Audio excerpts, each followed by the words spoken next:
The smoke over New Avalon lasted for 3 days. Burned metal, cracked glass, and the smell of fire filled the air. Rethanar walked through the ruined streets, blending among the humans who searched for survivors.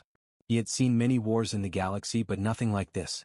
Humans had lost hundreds of lives, yet their faces did not break.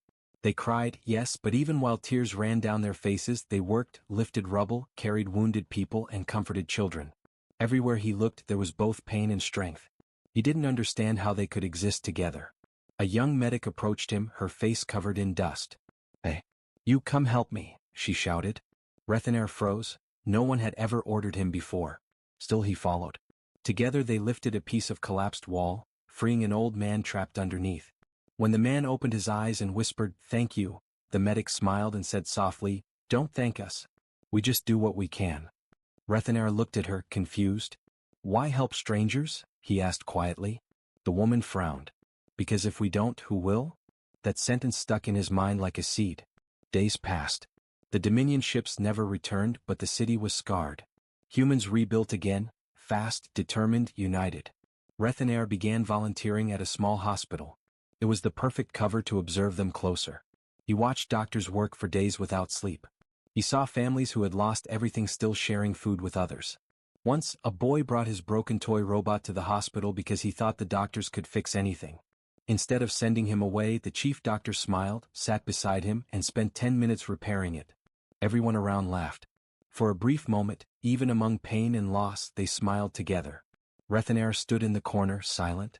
Why do they waste energy on something useless? He thought. But when he looked at the boy's happy face, he couldn't find an answer. At night, Rethanar sent his secret reports to the Dominion. Humans are physically weak but socially resilient.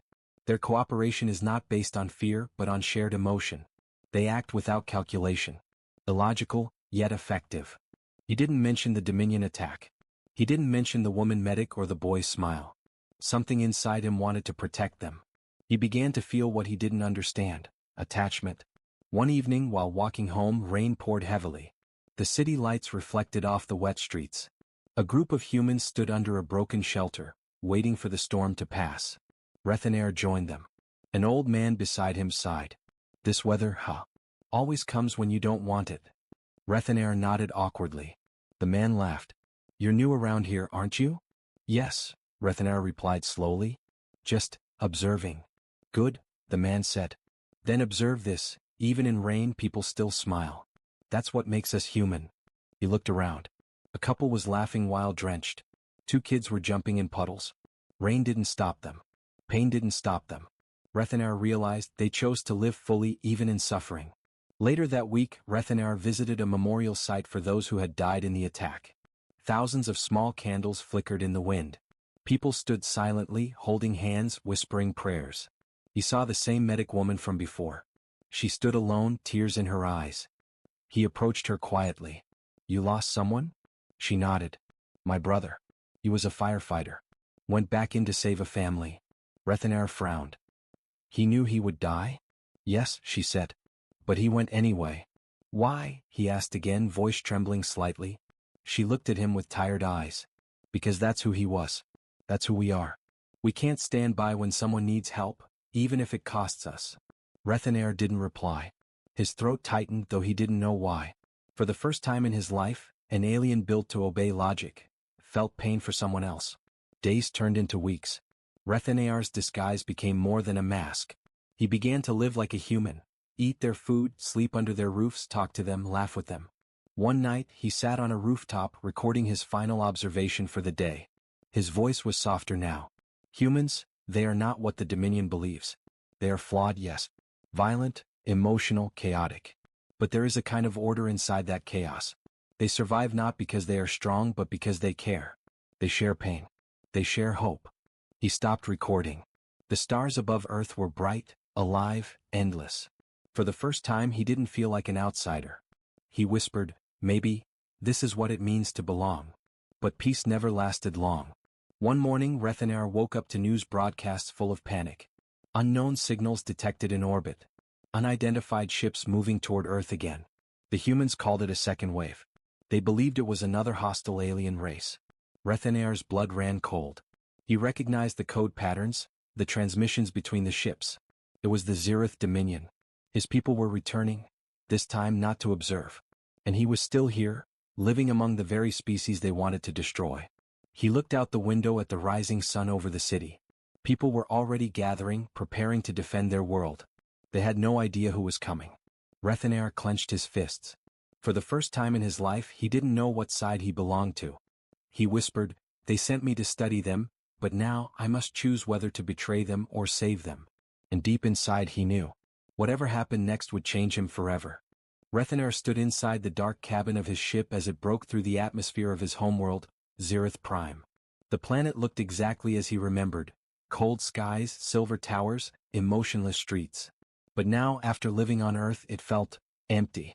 He had spent months among humans, watching their cities rise from chaos, their people fight for each other, their hearts burn with something his kind had forgotten long ago. Now he was returning home. But not as the same spy who had left. The Council of Shadows awaited his report. They wanted proof that humans were dangerous and primitive. They wanted confirmation that the Dominion was right to see them as a threat. And they wanted it fast. Rethanar's ship landed with a low hiss inside the Council's hangar. As he stepped out, the metallic air felt heavier than before. The guards saluted, their faces expressionless, their eyes sharp. He walked through the long corridor lined with banners of the Dominion, black and silver, the colors of control. Each step echoed in the silence. Inside the Grand Chamber, High Chancellor Vorith, a tall figure with pale blue skin and piercing eyes, waited behind a floating desk of light. 12 council members stood around him. Their expressions were cold, almost mechanical. "Agent Rethanar," the Chancellor began, his voice deep and slow. "You have returned from your mission to the primitive world known as Earth." Rethanar bowed. "Yes, Chancellor." "Mission completed." Vorith leaned forward slightly. "We trust you have the evidence we requested, proof that humans remain chaotic, emotional, and unfit for interstellar cooperation." The room fell silent. Everyone's gaze turned to Rethanar. He could feel his heart pounding. In his hands were the data chips, recordings of everything he had seen. But those files didn't show weak or chaotic creatures. They showed bravery, compassion, sacrifice. Things that no machine or empire could fake. Rethanar hesitated. "Chancellor, my report may not be what you expect." Vorith's eyes narrowed. "Explain." Rethanar took a deep breath. "Humans are not what our intelligence believed. They are flawed, yes, emotional, unpredictable. But those same things give them power. They fight not for control but for each other. They rebuild what is destroyed. They forgive even their enemies. They—" "Enough," Vorith interrupted, his tone icy. "You sound infected by them." Rethanar looked up. "Infected? Chancellor, they are alive in ways we've forgotten. You told me emotions make a species weak, but humans, they use their emotions as strength." A murmur spread through the council chamber. One of the elders stepped forward. "You were ordered to observe, not admire. Do you bring evidence or sympathy?" "I bring truth," Rethanar said firmly. "They are not our enemies. They could be allies." The Chancellor slammed his hand on the desk. "Allies? With those creatures? Do you not see the danger? Their history is full of war and destruction." Rethanar nodded slowly. "Yes. But every time they fall, they rise again. Every time they lose, they rebuild stronger. I have seen it with my own eyes. They do not destroy for pleasure. They fight to protect what they love." The chamber grew tense. No one spoke. Finally Vorith stood. "Agent Rethanar, you have been compromised. Your emotions have clouded your duty. You will surrender your files and be placed under review." 2 guards stepped forward. Rethanar felt his chest tighten. This was what he had feared. The Dominion didn't want the truth. They wanted control. He looked at the guards, then back at the Chancellor. "You fear them," he said quietly. Vorith froze. "What did you say?" "You fear them," Rethanar repeated louder now. "Because you see what they could become. Because their hearts hold something you will never control. Hope." The Chancellor's eyes turned dark. "Take him away." The guards grabbed Rethanar by the arms, but he didn't resist. He looked up one last time. "You can silence me, but you cannot silence what I've seen. Someday when the humans reach your gates, you'll understand." As he was dragged out, the council whispered among themselves. Some looked troubled, others furious.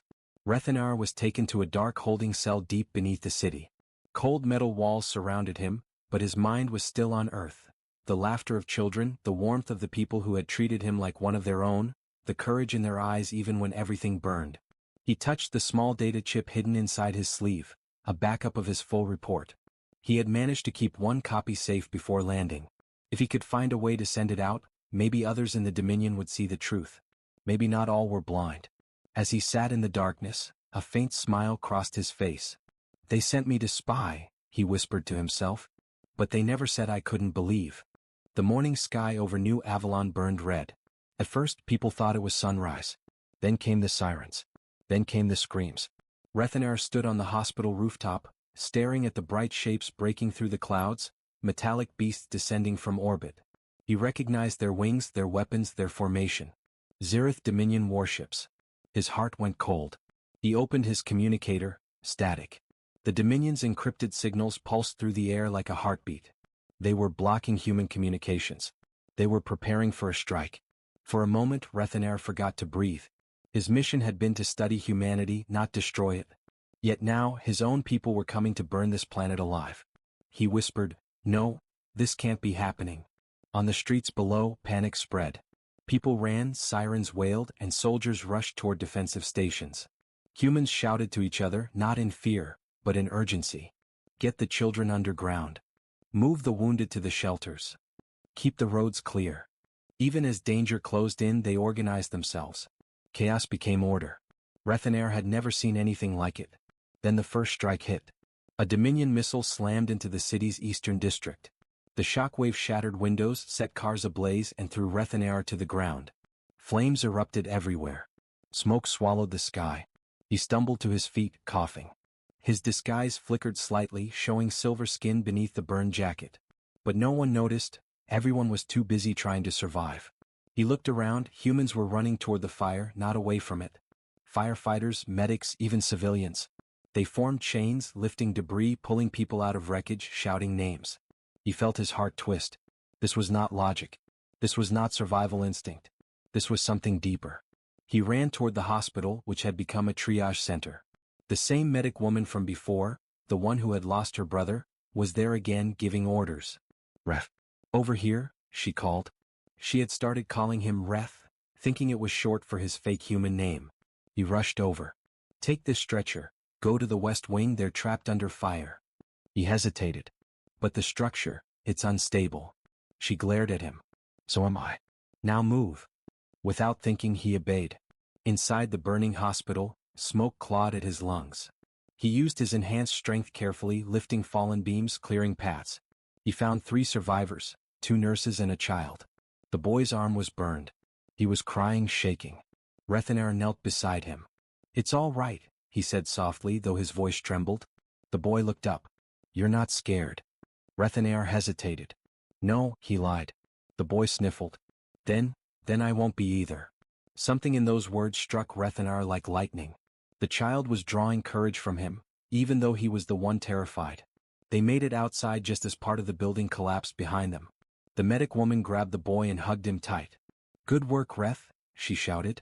He could only nod, his throat too tight to speak. Hours passed. The city burned, but the humans didn't stop. Rethanar watched as exhausted men and women lifted debris with bleeding hands, refusing to rest. He saw a group of soldiers drag their wounded captain to safety. The man, half conscious, still shouted, "Protect the civilians first." And they did. Everywhere he looked, humans risked themselves for strangers. They didn't run for safety. They ran toward danger. He couldn't understand it. Why fight a battle they could never win? Why sacrifice for people they didn't even know? He asked the medic woman that same question as they took a short break under a shattered bridge. She looked at him with tired eyes and said, "Because that's what makes us human, Reth.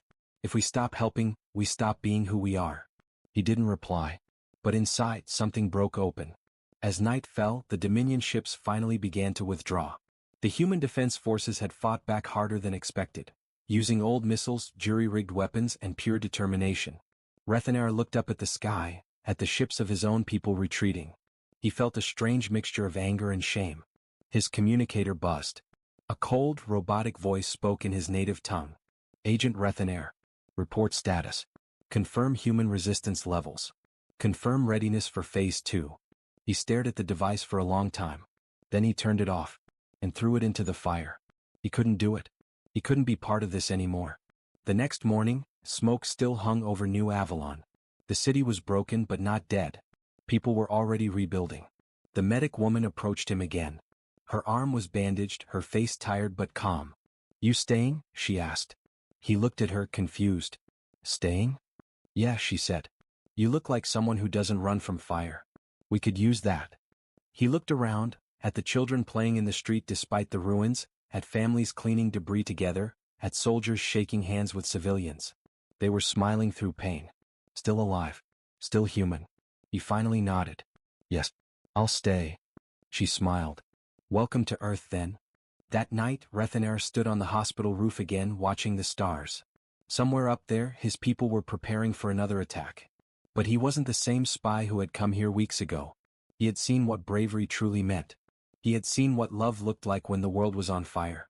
He whispered to the stars. If courage had a shape, it would look like humanity. And deep inside he knew. He was no longer just observing humans. He was beginning to become one. The days after the attack were heavy with silence. The fires were gone, but smoke still hung in the air, a reminder of what had happened. Rethaner walked through the city streets slowly. Everywhere he looked, humans were rebuilding again. Broken walls stood beside new ones. Streets once filled with chaos were full of people planting trees, handing out food and clearing rubble together. They were tired. They were grieving. Yet they smiled. He couldn't understand it. He had seen species collapse after far smaller disasters. But humans refused to stay down. At the hospital things were no better. Beds were full. Supplies were short. Still no one stopped working. Rethaner helped wherever he could, lifting, cleaning, carrying water, anything. His alien strength made it easier, but he hid it carefully. The medic woman, whose name he had finally learned, Elara, kept smiling despite everything. "You don't talk much, do you?" she said one morning while bandaging his arm. "I watch," Rethaner replied. "Good," she said. "But don't just watch." "What?" "Otherwise, you'll never understand us." Those words echoed in his mind for days. That evening, Rethaner sat alone in a quiet room at the hospital. He had connected his hidden device to the human data networks, scanning through centuries of human history, their wars, discoveries, failures, and triumphs. He saw images of 2 world wars, of entire cities turned to dust, of millions lost. And yet, somehow, humanity always rose again. He watched old videos of soldiers helping wounded enemies, of people rebuilding after earthquakes and storms, of explorers risking their lives to reach the stars. The Dominion had told him humans were selfish, violent, and emotional. But the more he saw, the more he realized, they were emotional, yes, but those emotions gave them something no other race had: endless resilience. They didn't just survive. They refused to stop surviving. He whispered to himself, they are not strong because they are fearless. They are strong because they are afraid, and still fight. The next day the war came closer. Dominion scouts were seen near the edge of the atmosphere. Earth's armies began to mobilize. Rethaner joined a human rescue unit that followed soldiers into battle zones to help the wounded. He told himself it was part of his research. But deep inside he knew, it was more than that. He wanted to help. The battle was fierce. The Dominion's drones rained fire from the sky. Humans fought back with whatever they had: old missiles, plasma rifles, even modified cargo ships used as bombers. Rethaner moved through the smoke and ash, pulling survivors from burning vehicles, carrying the wounded to safety. His disguise was damaged now, parts of his silver skin showing through, but in the chaos no one noticed. Then he saw him, a human soldier, bleeding badly, trapped under wreckage. Rethaner rushed over. "Don't move," he said quickly, trying to lift the heavy debris. The man coughed, his voice weak. "You're not one of us, are you?" Rethaner froze. His eyes widened. The soldier smiled faintly. "Doesn't matter. You're helping. That's all that counts." Rethaner hesitated. "What? You should fear me." The man laughed softly, blood on his lips. "We don't fear people who save lives." Rethaner finally lifted the debris, but the soldier was dying. The man grabbed his hand, his grip surprisingly strong. "Tell me, why do you fight?" Rethaner asked. The soldier's eyes flickered open, filled with pain but also peace. "We don't fight because we hate," he whispered. "We fight because we love. Love for our home, for the people next to us, for those who can't fight back." His hand fell still. The light faded from his eyes. Rethaner sat there, silent, feeling something strange build inside his chest. Something heavy, painful, and yet powerful. He whispered, "Because we love." It was such a simple answer. And yet it explained everything. That night Rethanar couldn't sleep. He stood outside the camp, staring up at the sky where the Dominion ships glowed faintly beyond the clouds. His communicator buzzed again. A voice, cold, mechanical, said, "Agent Rethanar, report progress. We require confirmation. Are humans capable of advanced resistance?" He clenched the device. His eyes filled with fire. He finally answered, "Yes, they are capable. But not because of their weapons. Because of their hearts." There was silence on the line. Then the voice said, "Explain." Rethanar's voice shook. "You can destroy their cities, their armies, their skies, but you will never break them. They fight with something no Dominion will ever understand." "Emotion?" the voice mocked. "No," Rethanar said quietly. "Humanity." He turned off the device, dropped it on the ground, and crushed it beneath his boot. The next morning the humans found him still standing there. Alara approached. "You didn't sleep again, did you?" He shook his head. "You should rest," she said softly. "You've done enough." He looked at her and smiled, a small human smile. "No," he said. "I have only just begun." She raised an eyebrow. "What do you mean?" Rethanar looked toward the horizon where the Dominion fleet shimmered faintly in orbit. "I think it's time someone told your story to the stars." As the sun rose, painting the world gold and red, Rethanar knew he could no longer hide behind silence. He had found the secret the galaxy refused to see. It wasn't technology. It wasn't intelligence. It was something far greater, the power to care even in the face of extinction. And that, he realized, was what truly made humans dangerous. The cell was silent except for the faint hum of energy shields. Rethanar sat against the cold wall, his thoughts far away, not on his homeworld, not on the Dominion, but on Earth. He could still hear the laughter of children, see the smoke from the burning city, and feel the warmth of the human soldier's hand before he died. That human, broken, bleeding and yet smiling, had said something Rethanar would never forget. "We fight because we love, not because we hate." Those words had burned into his mind like a star that refused to fade. Now, trapped beneath the Dominion's capital, Rethanar knew what he had to do. Hours later, footsteps echoed in the corridor. The heavy metal door slid open. A figure stepped in, Sarathal, an old friend and intelligence officer. Her face was tense, her voice low. "Rethanar, but what did you do?" He smiled faintly. "I told them the truth." She sighed. "The council has labeled you a traitor. They will erase your memory tomorrow. You should have lied." "Lied?" Rethanar looked up, his golden eyes steady. "After what I saw. After what they are. No, Sarah. I couldn't." She looked around to make sure no one was listening. Then she whispered, "Do you still have your data?" Rethanar hesitated. "Yes. Hidden." "Why?" "Because not everyone here agrees with the council," she said softly. "Some of us have been watching the humans too. We've seen the same transmissions. You're not alone." For the first time in days, Rethanar felt a spark of hope. Sarah opened a small device, a black cube with faint blue light. "This can send your report to every colony in the Dominion's outer network. Once it's out there, they can't erase it." He looked at the cube in her hands, his pulse quickening. "If they catch you helping me?" "I know," she said. "But maybe it's time someone reminded us what life used to mean." They worked quickly. Sarah disabled the cell's security for a few minutes, just enough time. Rethanar pulled out the small chip hidden under his sleeve and placed it inside the cube. The device hummed softly, lines of light spreading across its surface. He took a deep breath. "Once this is sent, there's no going back." Sarah nodded. "Then let it go." He pressed the final command. The cube glowed bright, then vanished into a flash of blue mist, scattering thousands of encrypted fragments into the Dominion's communication grid. It was done. Within minutes, the recordings began to appear across the stars, on worker terminals, ship consoles, and even public displays. People watched as images of Earth filled their screens, humans pulling each other from fire, sharing food during famine, laughing despite pain. Then Rethanar's voice played, calm but powerful. "The Dominion says they are weak. But I have seen their strength. They bleed and still stand. They lose and still hope. They die and still love. They are everything we have forgotten to be." Back in the chamber above, chaos erupted. Council members shouted at each other. Screens around the room showed the same broadcast. The High Chancellor's voice thundered, "Find him. Stop this transmission now." But it was too late. The message had already reached hundreds of worlds. Workers in factories paused to listen. Soldiers on distant outposts stood in silence. Even children watched, their eyes wide with wonder as they saw humans smiling despite destruction. Something inside them stirred, something ancient, something long buried. Oh! Guards stormed into the cell moments later. Sarah was dragged away shouting, "It's already done. You can't stop it." Rethaner stood tall, his hands bound. He didn't resist. The Chancellor himself came to see him one last time. "You've doomed yourself," Vorith growled. "Your name will be erased. No one will remember you." Rethaner smiled faintly. "Maybe not my name. But they'll remember them, the humans. And one day you will too." Vorith's eyes blazed with fury. "Take him to the stasis vault." They threw Rethaner into a transport pod and sealed it shut. Cold gas filled the chamber as the stasis process began. His heartbeat slowed. His vision dimmed.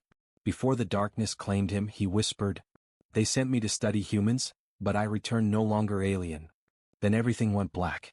Weeks later, across the galaxy, the Dominion was changing. On frontier worlds, whispers spread of the spy who defied the Council. His message was copied, shared, and replayed everywhere. Many called it forbidden. Others called it truth. Small rebellions began, not with weapons but with questions. Why are we told to feel nothing? Why do humans so small and fragile still stand taller than us? Even some officers in the Dominion fleet began painting human words on their armor, words like hope, courage, and freedom. And on a quiet human outpost orbiting Mars, a signal appeared on their sensors, a faint pulse repeating every few seconds. It wasn't human in origin, but the code was clear. RER transmission, alive. The story ends with a final voiceover, Rethaner's last message sent into the void. "They called me a spy. They made me a traitor. But the truth is simple. Humanity is not just a species. It is a reminder that even in the coldest darkness, the smallest light can still guide the stars." The council hall of the Zerith Dominion was silent. Hundreds of glowing eyes watched as the High Speaker rose from his seat. His voice echoed through the chamber, calm but sharp as glass. "Rethaner," he said, "you are chosen for a mission of great importance. You will travel to a primitive world called Earth." A murmur spread among the gathered aliens. Earth, the forbidden planet. The world everyone in the Dominion called chaotic, dangerous, uncontrolled. Rethaner stepped forward, his silver skin shining under the cold blue lights. "What is my purpose, High Speaker?" "To observe," the speaker replied. "To study their minds, their behavior, their society. The humans are spreading again, too fast. Some say they might soon request entry into the Galactic Union. We must know if they are a threat, or if they can be controlled." Rethaner nodded once. He was trained for this. A silent observer, skilled in disguise, emotionless and loyal. Yet something about this mission felt strange. The speaker leaned closer. "Remember this, Rethaner. Do not get too close to them. Humans are unpredictable. Their emotions infect others. Even spies have returned, changed." The words hung heavy in the air. Rethaner bowed and turned away, hiding his unease. He told himself it was just another job. Just another world. His ship, the Veilborn, cut silently through the darkness of space. In its small command room, Rethaner studied the data file about Earth. Population numbers, history, war records. The more he read, the more confused he became. "These creatures destroyed their own world multiple times," he muttered. "And yet, they rebuild. Over and over." He watched ancient images of human wars, cities burning and people holding hands under the ruins. There was something illogical about them, a strange mix of madness and strength. After 3 days of travel, he entered Earth's orbit. From above, the planet glowed blue and alive, oceans shimmering, storms moving across continents like living beasts. He disguised himself as a human scientist, his form altered by advanced nanotech. His ship cloaked itself in low orbit. Then quietly he landed near a human city called New Avalon. The first thing that hit him was noise. Cars, voices, laughter, music, so many sounds all at once. Humans moved like waves, chaotic and loud, yet full of purpose. Rethaner walked among them trying to understand. They smiled at strangers. They argued over food. They cried openly, laughed freely, and helped people they had never met. It made no sense. For weeks he observed. He ate their food, sat in their cafes, listened to their endless conversations. He began writing reports back to the Dominion, detailed, cold, scientific. Humans are unstable. Their decisions are driven by emotion. They are unpredictable and dangerous. That was what he wrote. But inside his thoughts were not so clear. One evening as the sun fell behind the tall buildings, Rethanar sat in a park and watched two children play. They were chasing a small flying toy. When one of them fell and scraped his knee, the other immediately stopped, lifted him and said, "Don't cry, we can fix it." Rethanar blinked. Such empathy, such instinct, without logic, without training. That night as he walked home, he heard distant sirens. A deep rumble followed. Then the sky lit up. A massive explosion erupted in the center of the city. Buildings trembled. Smoke rose like dark fingers into the clouds. Rethanar froze. This was not supposed to happen, he whispered. His communicator came alive, human emergency broadcasts screaming across every channel. Unknown attackers, unknown ships above the city, this is not a drill. Rethanar looked up and saw them. 3 unidentified ships descending through the atmosphere. Not human. He knew that design. Zereth Dominion strike craft. His own people were attacking Earth. The city fell into chaos. Humans ran for shelter, soldiers moved into the streets, aircraft screamed into the sky. Rethanar could feel the fear around him, but also something else. Humans didn't hide for long. They fought back. He saw a woman run into a collapsing building to save a stranger. He saw firefighters refusing to leave the danger zone. He saw a soldier bleeding on the ground, smiling and shouting, "Keep moving. Don't give up." Rethanar stood frozen, his heart pounding in a way it never had before. This was not how fear was supposed to look. He realized then, the Dominion had lied. Humans weren't just unpredictable. They were unstoppable when protecting others. Hours later, as the battle ended and the alien ships withdrew, Rethanar stood on a rooftop, staring at the burning city below. His orders had been to watch quietly. But now, he had seen something the Dominion never told him. Something dangerous. Something powerful. He whispered to himself, "They call it emotion. But this is war born from love." And in that moment, Rethanar understood. His mission would never be the same again.